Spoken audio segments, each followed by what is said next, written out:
Assalamualaikum warahmatullahi wabarakatuh. Pada video kali ini saya akan menjelaskan mengenai model infrastruktur jaringan. Sebelum itu, perkenalkan nama saya Muhammad Ilham Surya Putra dari jurusan Teknik Informatika Universitas Negeri Surabaya. Yang pertama adalah pengertian dari jaringan komputer. Jaringan komputer merupakan sebuah kumpulan dari sistem komputer yang saling terhubung di dalam satu kesatuan yang dihubungkan oleh berbagai macam bagian dari sebuah arsitektur telekomunikasi. Selanjutnya, jaringan komputer terbagi menjadi dua bagian. Yang pertama adalah jaringan terpusat, dan yang kedua adalah jaringan terdistribusi. Pada jaringan terpusat terdiri dari satu server pusat, yang dimana bila server tersebut mati, otomatis user yang terhubung akan mati.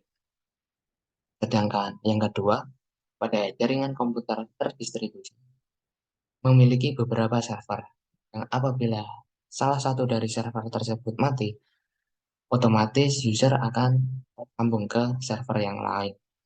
Berbeda dari jaringan terpusat yang tadi, jaringan terdistribusi ini user akan masih terhubung apabila hanya salah satu server saja yang mati. Selanjutnya adalah data center. Data center merupakan sebuah tempat atau ruangan yang dibuat secara khusus itu dengan tujuan untuk menyimpan data pada suatu entitas.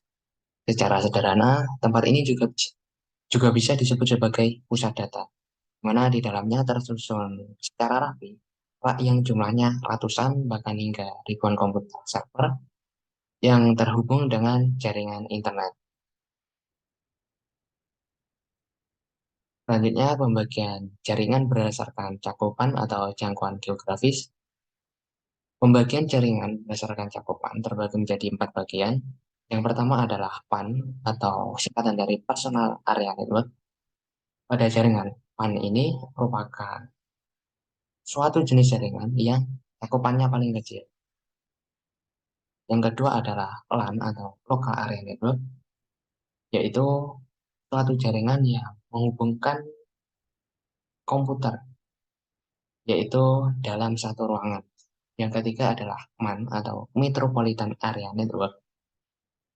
Pada jaringan ini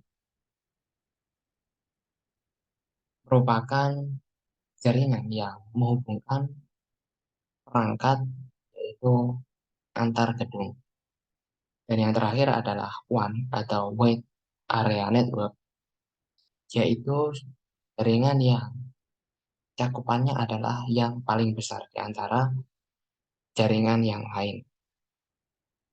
Jaringan WAN ini bisa antar negara atau antar benua.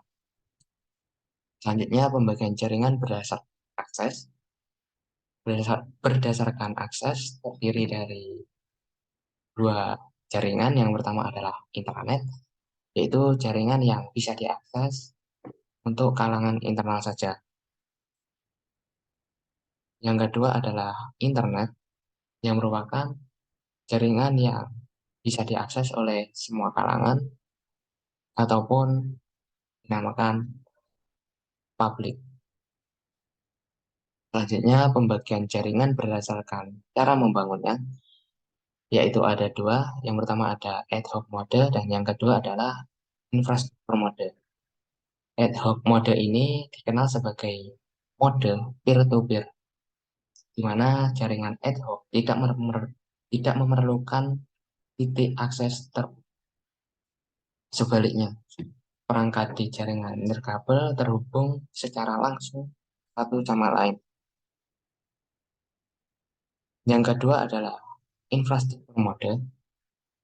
Pada infrastruktur mode ini, semua perangkat di jaringan berkomunikasi melalui satu titik akses, yang pada umumnya merupakan router nirkabel mode infrastruktur, membutuhkan titik yang menghubungkan semua perangkat. Kemudian ada topologi jaringan. Yang pertama adalah topologi mesh. Topologi mesh ini merupakan metode untuk menghubungkan node secara langsung menggunakan kabel jaringan tanpa ada perantara. Kelebihan dari topologi mesh adalah kesalahan pengiriman data bisa ditemukan dengan mudah. Yang kedua ada topologi setar. Topologi setar merupakan topologi jaringan yang berbentuk bintang sesuai dengan namanya, yang dimana pada umumnya menggunakan hub atau switch untuk koneksi antar klien. Selanjutnya yang ketiga ada topologi bus. Pada topologi bus ini, pengertian dari topologi bus adalah metode untuk menghubungkan antar komputer menggunakan satu kabel jaringan. Dalam jenis topologi jaringan ini, transmisi data atau sumber daya berjalan satu arah dari satu titik ke ujung titik terakhir. Kelebihan dari topologi bus ini adalah biayanya yang jauh lebih murah.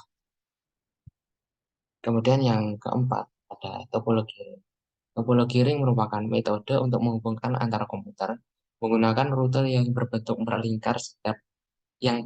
melingkar seperti cincin. Tiap node dalam rute tersebut biasanya memiliki repeater atau meneruskan biasanya memiliki repeater untuk meneruskan data. Kelebihan dari topologi ring adalah lebih fleksibel untuk memperluas jaringan dengan biaya pemasangan yang terbilang cukup murah. Selanjutnya yang kelima adalah topologi tree. Topologi tree ini merupakan suatu metode untuk menghubungkan beberapa komputer menggunakan skema transmisi data yang bersifat hierarkis dengan terdapat dua perangkat hub, yaitu perangkat hub utama dan perangkat hub sekunder. Kelebihan dari salah satu topologi jaringan komputer ini adalah mudah untuk menambah node agar terhubung ke hub utama. Kemudian yang terakhir adalah topologi hybrid yang merupakan metode untuk menghubungkan beberapa komputer dengan mengombinasikan beberapa jenis topologi jaringan komputer. Misalnya adalah topologi setar dan juga topologi ring. Kelebihan dari topologi hybrid adalah memberikan keleluasan untuk mengatur skema jaringan. Sekian penjelasan materi dari video kali ini mengenai infrastruktur jaringan. Terima kasih. Wassalamualaikum warahmatullahi wabarakatuh.